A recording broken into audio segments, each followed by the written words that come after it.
নমস্কার বন্ধুরা, এজিএম রূপা কিচেনে অনেক অনেক স্বাগত জানাই। আবারও চলে আসলাম নতুন স্বাদের একটি রেসিপি নিয়ে। আজকে এমন একটি রেসিপি আপনাদের সাথে শেয়ার করব, শুভ বিজয়া দশমী স্পেশাল কলকাতা স্টাইলে বাসমতি চাল দিয়ে মাটন বিরিয়ানির রেসিপিটি শেষ পর্যন্ত দেখার অনুরোধ রইল। যেভাবে রান্না করলে দোকানের স্বাদকেও হার মানাবে এই মাটন বিরিয়ানির রেসিপি। তো চলুন রান্না শুরু করা যাক। প্রথমেই চুলায় পাত্র বসিয়ে দিয়ে দিলাম 1 চামচ ঘি, দিব পরিমাণ মতো তেল গরম হতে দিয়ে দেব 5-6টা এলাচ এবং দারুচিনি।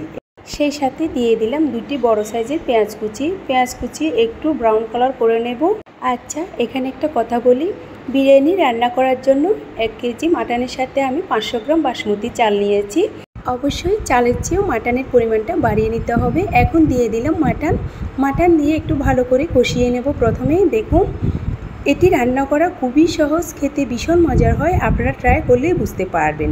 অনেকে অনেকভাবে বিরিয়ানি রেসিপি করে থাকে। আজকে আমি কিভাবে সহজ উপায়ে বাসমতি চাল দিয়ে মাটন বিরিয়ানি রেসিপি করব, সেটাই আপনাদের সাথে শেয়ার করছি। আশা করি আপনাদের কাজে আসবে। মাটনগুলো আগে একটু কষিয়ে নিয়েছি ভালো করে। এখন অ্যাড করব মশলা। প্রথমেই দিয়ে দিলাম তেজপাতা, 1 চামচ পেঁয়াজ বাটা, 1 চামচ আদা বাটা, 1 চামচ রসুন বাটা। এখন দিয়ে দেব 2 চা চামচ কাঁচামরিচ বাটা। অবশ্যই কাঁচামরিচ বাটাটা ইউজ করবেন। এরপর দিয়ে দেব 1 চামচ হলুদ গুঁড়ো, 1 চামচ মরিচ গুঁড়ো, 1 চামচ জিরে গুঁড়ো, 1 চামচ ধনিয়া গুঁড়ো, দিয়ে দেব 1 চামচ বাদাম বাটা।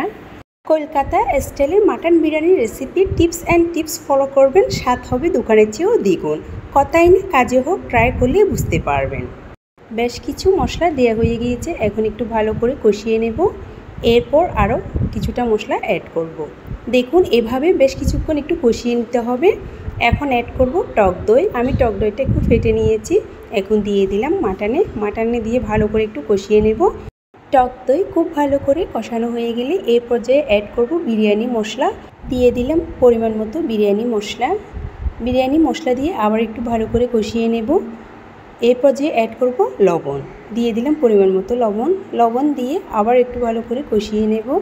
অনেকভাবেই তো বিরিয়ানির রেসিপি করে খেয়েছেন, একবার এই পদ্ধতিতে বিরিয়ানি করে খাবেন, পরিবারের প্রশংসায় পঞ্চমুখ হবে আপনার। কি বিশ্বাস হচ্ছে না? ট্রাই করে দেখতেই পারেন। আঙুল চেটে পুটে খাবে পরিবারের সবাই। একটু দিয়ে দিলাম ঢেকে। চলে আসলাম ঠিক 5 মিনিট পর। বাহ, খুব সুন্দর একটি কালার আসলো, আপনারা নিজেরাই দেখতে পাচ্ছেন।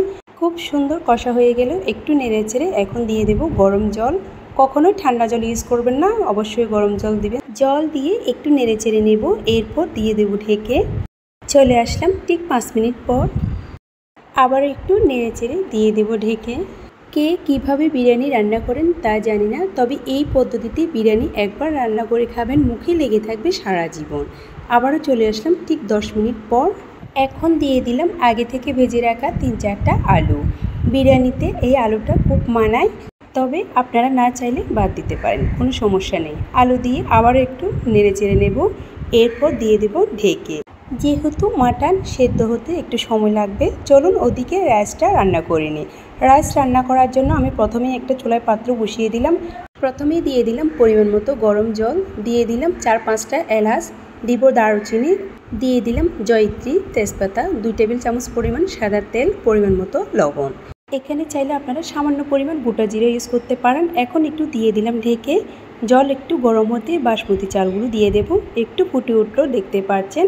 আমি এখানে বাসমতি চালগুলো 8 ঘন্টা আগে ভিজিয়ে রেখেছি। আপনারা অবশ্যই রান্না করার 8 ঘন্টা আগে ভিজিয়ে রাখবেন, তাহলে রাইসটা দেখতেও সুন্দর লাগবে এবং ঝরঝরে হবে। একটু নেড়েচেড়ে দিয়ে দিলাম ঢেকে। চলে আসলাম ঠিক 2-3 মিনিট পর। দেখুন, একটু ফুটে উঠলো, নেড়েচেড়ে দেব। যেহেতু আমরা বাসমতি চাল দিয়ে বিরিয়ানি রান্না করব, তাহলে আমাদের রাইসটা খুব ঝরঝরে নামাতে হবে। রাইস ঠিক হলে বিরিয়ানিটা পারফেক্টলি আসবে। রাইসটা আর একটু ঝরঝরে হওয়ার জন্য আমি এখানে দিয়েছি 1 পিস লেবু চিপে। লেবু দেওয়াতে রাইস হবে ধবধবে সাদা এবং ঝরঝরে, সেটা আপনারা ট্রাই করলেই বুঝতে পারবেন। বাসমতি চাল রান্না করার সময় এটা অবশ্যই মাথায় রাখতে হবে, বেশি ফুটানো যাবে না, তাহলে বিরিয়ানি নষ্ট হয়ে যাবে। কারণ এটা আবার দমে বসিয়ে রান্না করতে হবে, সেটার উপর নির্ভর করে আপনি চালটা নামাতে হবে। আশা করি বুঝতে পেরেছেন। রাইস রান্না হয়ে গিয়েছে, নামিয়ে নিলাম। খুব সুন্দর ঝরঝরে হয়েছে, আপনারা নিজেরাই দেখতে পাচ্ছেন। এখানে আমি নিয়েছি দুধে ভিজানো কেশর, অর্থাৎ গরম দুধে কেশর ভিজিয়ে রেখেছি আরও 10 মিনিট আগে। এর মধ্যে দিয়ে দিলাম এখন কেওড়া জল এবং গোলাপ জল। গোলাপ জল, কেওড়া জল এবং দুধে ভিজানো কেশর একসাথে মিক্স করে নিলাম। তো মিক্স করা হয়ে গেলে একপাশে রেখে দিলাম। চলুন মাটন হয়েছে কিনা দেখি। বাহ, খুব সুন্দর কালার আসলো। একটু নেড়ে চেড়ে দেবো। আমি অফলাইনে মাটনগুলো 2-1 বার দেখেছি। রান্না ফাইনালি শেষ, নামিয়ে নিলাম। চলুন বিরিয়ানির স্টেপ শুরু করি। বিরিয়ানি রান্না করার জন্য বড় সাইজের একটা পাত্র নিলাম। এখন নিয়ে নিচ্ছি মাটন। দেখুন প্রথম স্টেপে আমি নিয়ে নিচ্ছি মাটনগুলো আগে বসিয়ে দিলাম। কিছুটা মাটন এভাবে বসিয়ে দিয়ে এরপর দিয়ে দেব রাইসগুলো এভাবে একটু ছড়িয়ে দেব আমি, অর্থাৎ 2 লেয়ারে করে দেব। তাহলে দেখতেও ভালো লাগবে এবং খেতেও দারুণ লাগবে। আবারও রাইসের উপর দিয়ে দেব বেশ কিছুটা মাটন। দ্বিতীয় লেয়ারে এভাবে মাটন নেওয়া হয়ে গেলে আবারও রাইসগুলো খুব সুন্দর করে উপর থেকে ছড়িয়ে দেব।